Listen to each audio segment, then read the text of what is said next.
قال أتستبدلون الذي هو أدنى بالذي هو خير اهبطوا مصرا فإن لكم ما سألتم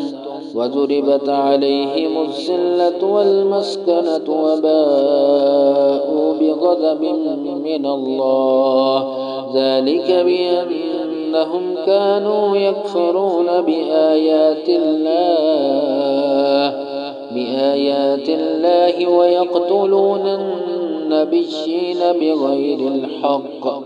ذلك بما عصوا وكانوا يعتدون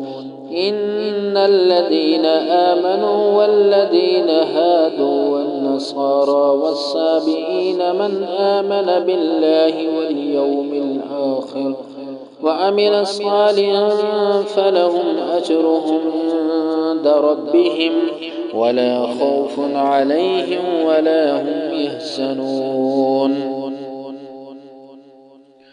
وإذ أخذنا ميثاقكم ورفعنا فوقكم الطور خذوا ما آتيناكم بقوة واذكروا ما فيه لعلكم تتقون ثم توليتم من بعد ذلك فلولا فضل الله عليكم ورحمته لكنتم من الخاسرين ولقد علمتم الذين اعتدوا منكم في السبت فقلنا لهم كونوا قردة خاسئين فجعلناها نكالا لما بين يديها وما خلفها وموعظة للمتقين وإذ قال موسى لقومه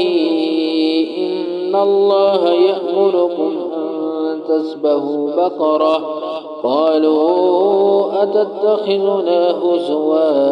قال أعوذ بالله أن أكون من الجاهلين